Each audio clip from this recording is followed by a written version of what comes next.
Miegs mums ir ļoti, es teiktu, smalks instruments. Cilvēki pārāk zemu novērtē miega kvalitāti, miega spēku. Tāpēc, ka tas, cik labi mēs izguļamies, noteiks to, kāda ir tava nākamā diena. Iekams tev nav kaut kāds mērījuma aparāts, kas parāda to, kādi tev ir reālie dati, kas ar tevi notiek miegā, kāds tavs stresa līmenis ir miegā, cik tev ir dziļais miegs, cik tev ir REM miegs, kāda ir tava miega rutīna, sakot, cikos tu ej gulēt, cikos tu celies, kāda ir temperatūra tavā istabā, kurā tu guli. Iekam šos te parametrus tu nevari nosaukt, būs ļoti grūti pateikt, kur tieši ir problēma. Miegs ir viens no mūsu, varētu teikt, kritiskākajiem vispār momentiem. Priekš manis, ja jūs prasītu, kas tev, Jāni, ir svarīgākā modalitāte dzīvē, kur par ķermeni rūpējoties, par pašrūpi, domājot par savu resursu, domājot par to, kā turēt sev spēkā, tad es varu teikt tikai ir viena lieta, un tas ir miegs. Tā ir kļuvusi jau kādu gadu par manu top prioritāti. Kopš es tā aktīvi vienkārši sāku sevi mērīt, es vienkārši sāku saprast kopsakarības starp to, kā tas ir, ka es trenējos, piemēram, es eju gulēt katru dienu 10:30. Pēdējā laikā tas ir mans režīms. Gāju gulēt 10:30, ceļos apmēram 7:15. Tātad, kā piemēram mans ķermenis vai kā man miegs izskatās, ja es aizēju gulēt 11:15? Cik man dziļais miegs ir. Kā man, piemēram, man miega kvalitāte, REM miegs un dziļais miegs izskatās, kad es, piemēram, aizēju uz treniņu 8 vakarā. Kā, piemēram, mans miegs izskatās, kad es paēdu 8 vai pus 8, parasti mēs ēdām arī 5:30 kaut kur, mēs cenšamies līdz 6 paēst, kad visi 6 pēc 6 neēd neko vairāk. Tā mums ir tikai 2 ēdienreizes, 12 un 6. Ja? Mēs pa dienu nesnekojam, mēs no rīta neko nesnekojam, mēs ēdam tikai 12 un 6. Ja? Tad mums ir pārtrauktais gavēns, pēc tam 18 stundas. Lūk, un es vienkārši redzu tās izmaiņas manā fizioloģijā, manā miegā, kad es mainu šos te parametrus. Ja? Un atbilstoši manam chronotipam, kas es esmu lācis, man šis cikls ir ārkārtīgi svarīgs, kad es pie viņa pieturos, jo miegs mums ir ļoti, es teiktu, smalks instruments. Cilvēki pārāk zemu novērtē miega kvalitāti, miega spēku. Tāpēc, ka tas, cik labi mēs izguļamies, noteiks to, kāda ir tava nākamā diena. Tajā brīdī, kad es šito sapratu, mana diena nesākās 7:15. Mana diena sākās 22:30, tad, kad es eju gulēt iepriekšējā dienā. Saprotiet atšķirību? Tā ir domāšana, tāpēc, ka es zinu, ka ja es sačakarēšu savu miegu, es nākamajā dienā būšu ar miglu galvā, man būs, tur nav spēka, tāpēc, ka vienkārši smadzenes nedarbojās. Ja? Prāts ir noguris no tā, ka viņš nav atpūties tad, kad viņam bija jāatpūšās.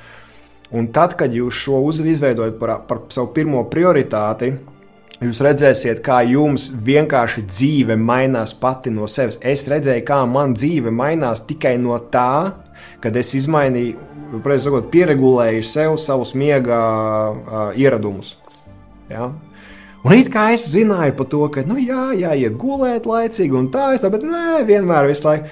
Jūs zinājāt, ka, ja jūs ejat gulēt ar atšķirīgiem laikiem, un tā atšķirība ir jābūt plus mīnus 20 līdz 30 minūšu diapazonā. Tas nozīmē, ja jūs ejat gulēt, piemēram, tur 10 vakarā, tad jūs varat iet gulēt no bez 15:10 līdz 15:10.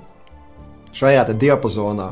Un, ja jūs ceļaties, piemēram, 6, tad jums jāceļās ir vai nu bez 15 līdz 15 un katru dienu, tāpēc, ka tas trenē tavu cirkādiju ritmu.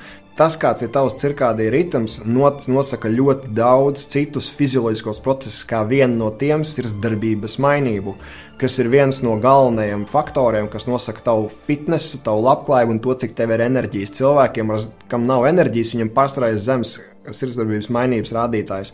Cilvēkiem, kuriem ir daudz enerģijas, un jūs esat moži visu dienu, jums tajā dienā ir visticamāk augsts HRV, priekš jums augsts, jo nav tāds augsts zemes, ir priekš tevis augsts, tavam vecumam, tavām īpatnībām un tam līdzīgi. Tāpēc vēlreiz saku, ja jūs nemērat sevi, ir baigi grūti saprast kaut ko, tāpēc, kad mēs esam katrs tik unikāli un šis te miegs ir tik trausla lieta, kad nevar vispār neko pateikt. Līdz brīdim, kad, piemēram, es nesen iztīrīju atkal biolauku, un man nebija biolaukā neviens, bet man sāka urbināties iekšā tur draugi, ja, no reptīļa kantora ar lieliem pagoniem turklāt.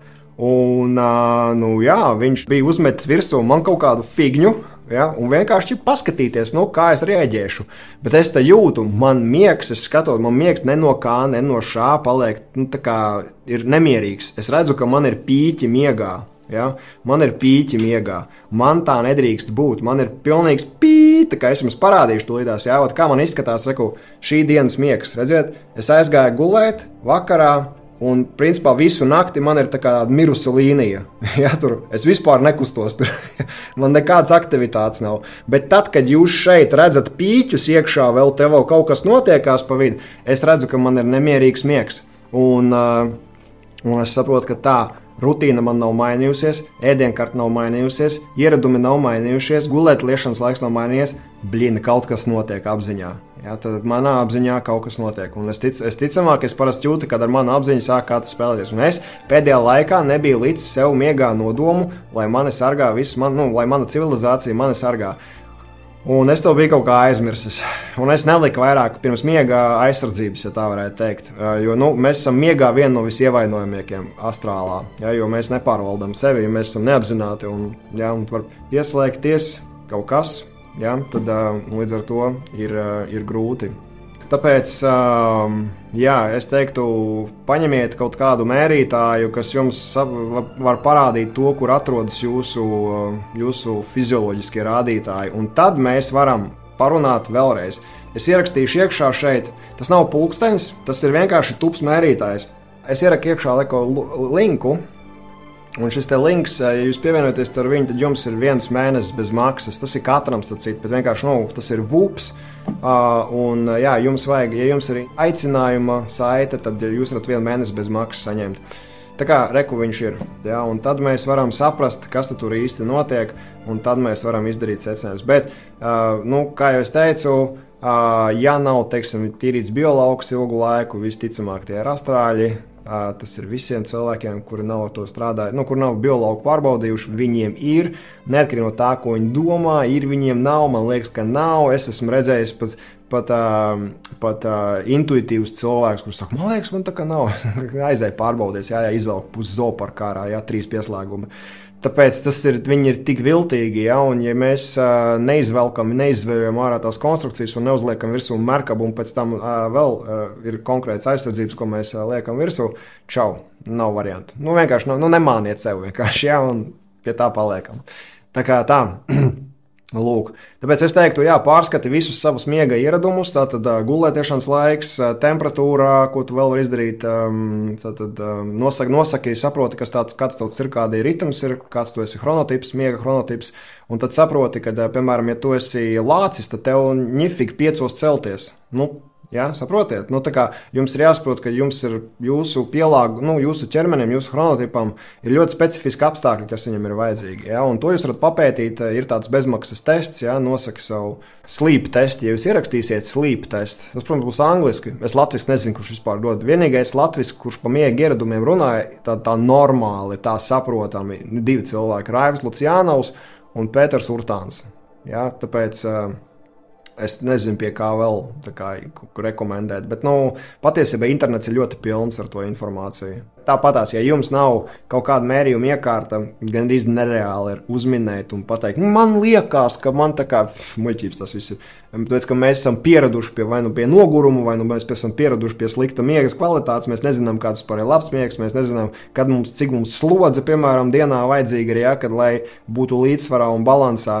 Mēs nevaram to noteikt pēc čoņika. Respektīvi, tikai tad, kad visi tie, kas nenēsā šitos te vai kaut kāds citus aparātus, viņam speciāls apsišanām nav ekrāns, lai nebūtu vēl viena ierīce, kur ekrānā blendst un kaut ko visu laiku spaidīt. Ja, tur.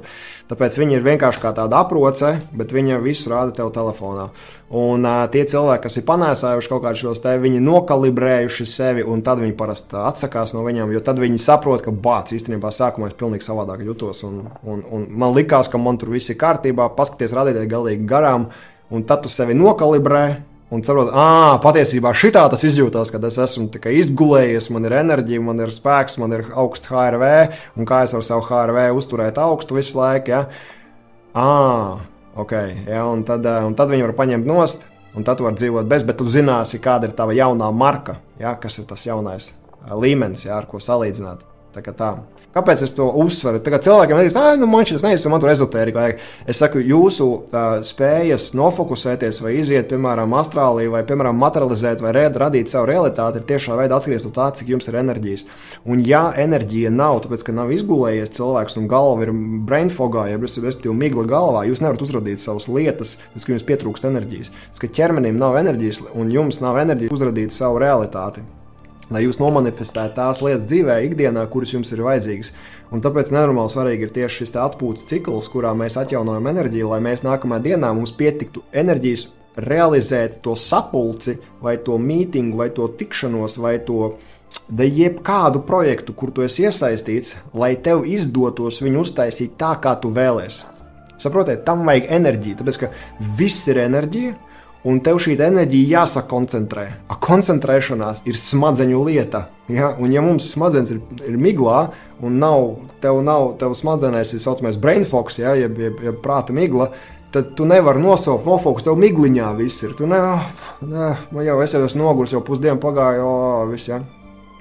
Viss, un nākamās visi notikumi, viņi tā kā pa pampāļiem, ja? Tur visi tā kā pa redeli braukt, visa atlikusī diena, vai pat visa diena.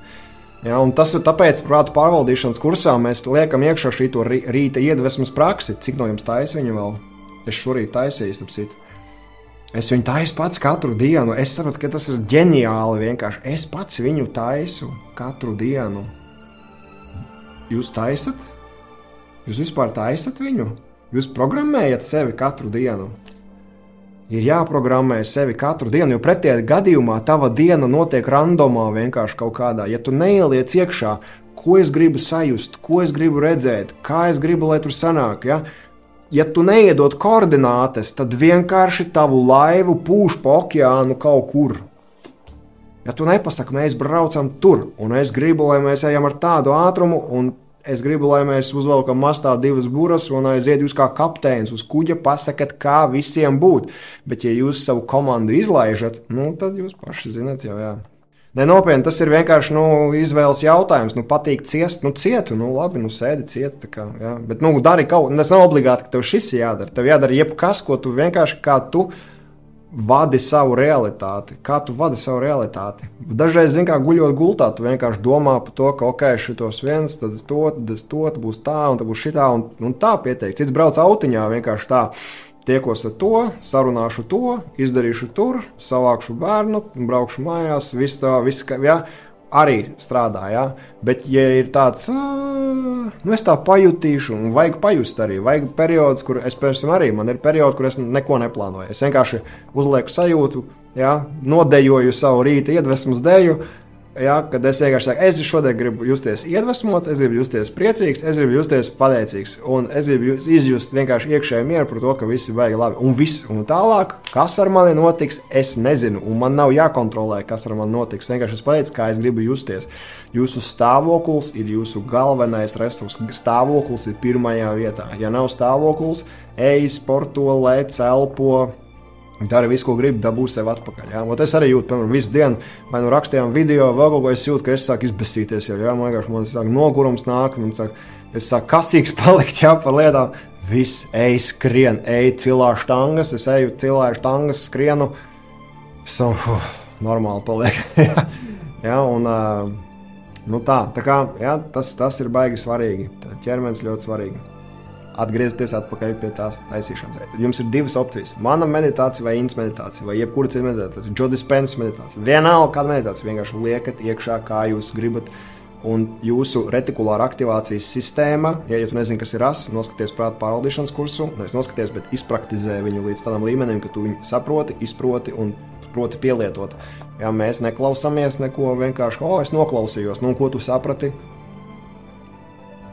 Jā, interesanti bija. Labi, kā tu to pielieto savā dzīvē tagad? Es nebiju padomājis par to. Padomā par to. Par to ir viss stāsts. Pavisam īsi. Ja šis video saturs tev šķiet vērtīgs, un ja arī tu esi interesēts dzīvot sabiedrībā, kas ir apzināta un inteliģenta, ne tikai mentāli, bet arī emocionāli, tad tā jau ir mūsu kopīgā lieta un palīdz, lai šis video caur YouTube algoritmu aizietu to cilvēku ekrānos, kuriem tas visvairāk ir vajadzīgs. Nospied like un nošēro to saviem draugiem vai vienkārši ieliec storijā. Un ja gadījumā tu esi vēl viens no tiem 50%, kas vēl nav parakstījušies šim kanālam, nospied subscribe, un es parūpēšos, lai tavā virzienā turpina nākt vērtīgs saturs. Atpakaļ pie video. Bet kā dziedināt, tad, kad jūs sākat dziedināt, īpaši tad es teiktu, jums vajag kaut kādu, kaut kā jums ir jāzina, kas notiek lacītim vēderā. Bez iekārtām es neuzskatu, ka tas ir iespējams mūsdienu cilvēkam, kurš ir tik daudz ar prātu aizņemts un kuram ir tik daudz distractions, spētu sajust sevi un nokalibrēt, es tam neticu. Es nezinu nevienu, kuriem tas ir izdevies. Nevienu. Vienkārši, tas nav iespējams īsti. Ja? Tāpēc, ka, ja tu nezini sevi, kā patiesībā, kas ir kas, tāpēc, ka cilvēks tik viegli adaptējās pie stresa, slodzes, spriedzes, un viņiem tas liekas normāli jau, kā, pa ko mēs runājam. Ja? Tāpēc, dziedināšana ir lēns process, tāpēc, ka miegu salabot nav viegli, bet var.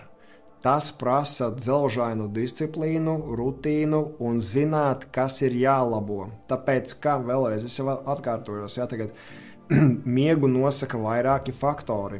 Miegu nosaka tas, ko tu darīji pa dienu, kad tu pēdējo reizi ēdi, ko tu vispār ēdi pa dienu, kas ir tavs uzturs, respektīvi, no kā sastāv, cik tu ūdeni dzer, kādu kvalitātes ūdeni, ja? Kāda ir atmosfēra, kurā gaisa, respektīvi vide, kurā tu guli. Pārstrādā cilvēkiem viss kaut kādas gaismas, televizoru, LED diodes, modinātāju pulksteņi, kaut kādi tur gaismas, kaut kādas. Mūsu guļamistabā ir pilnīgs melns, vienkārši melna nakts, neviena gaisma tur nav. Neviena. Visi pulksteņus nevajag, ir telefons pirmkārtām, ja, kurš stāv kā minimums 1,5 metra attālumā no gultas, lai nevarētu ar roku viņu aizskart. Ja. Ir visi aizkari uz blackout aizkariem, tātad melnie aizkari visur ir mums apakšā. Neviena gaisma no ārpus nenāk iekšā. Palasiet, cik mūsu smadzenes ir sensitīvas pret gaismu naktī, pēc ka naktī mums vajag, lai čiekurdziedars izdala melatonīnu. Un īpaši, ja mēs vēl vakarā sēžam pie datora vai telefonos pēdējo stundu, pusotru, mums bloķējās šī melatonīna izdale, jo ir tā saucamā zilā gaisma. Ja, zilās gaismas spektrs, jūs varat pagūglēt par to, tur viss tā ir zinātne. Respektīvi, zilās gaismas spektrs, kas mums bloķē melatonīna izdalīšanos. Un tieši zilās gaismas spektrs. Tāpēc mums ir vajadzīgas zilās gaismas bloķējošas brilles, un tā ir pilnīgi normāla parādība. Ja? Un tad, kad jūs bloķējat šo zilo gaismu, jums smadzenes naturāli atkal strādā režīmā, kur izdala melatonīnu, un tas cirkādija ritms netiek traucēts. Ja? Tāpēc ekrāni, kustības, uzturs, ūdens, gaisma, miega, respektīvi laikā, gaismas disciplīna, gaismas piesārņojums un gaisa temperatūra. Ja? Piemēram, ja ir temperatūra virs 22 vai 23 grādiem, es nevaru pagulēt. Man ir saraustīts miegs, es esmu kā huskijs.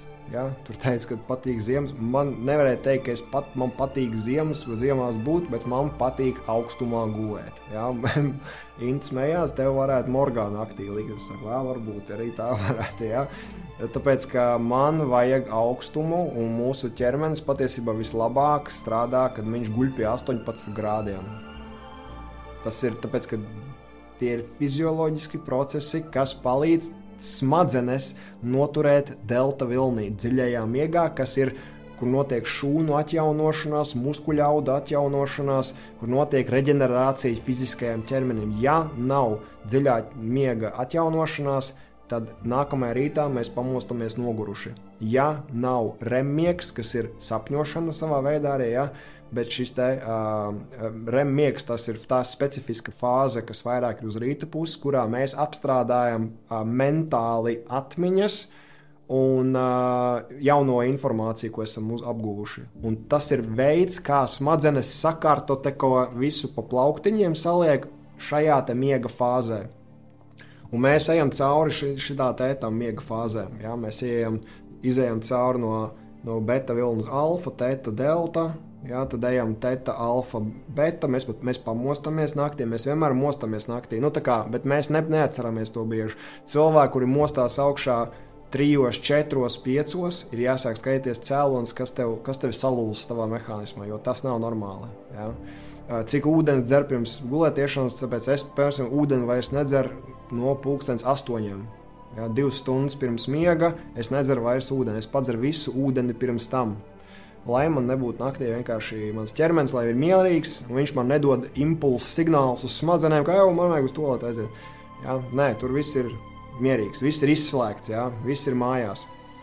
Nu tā, un tās ir tās rutīnas, kuras ir jāņem vērā, un tad pamazām, strādājot ar savu fizisko ķermeni, strādājot ar savu HRV, ja, sirdsdarbības mainība, tev ir jānomēra. Tu nevari zināt, cik ir tev HRV, ja tu nemēri viņu kaut kā ar kalibrētu iekārtu kaut kādu. Un, ja tu nezini savus miega fāzes, cik tev ir dziļais miegs, cik tev ir REM miegs, cik tev ir HRV, tad tikai, tad neko nevar pateikt. Vienkārši tas, ka tad, kad jūs zināsiet, ka jums, kad ir vislabāk dziļais miegs, cikos ir jāiet gulēt, cikos ir jāceļās un kā jātur šī rutīna, kad jāsporto, cik ir sasniegta slodze, kad pietiek.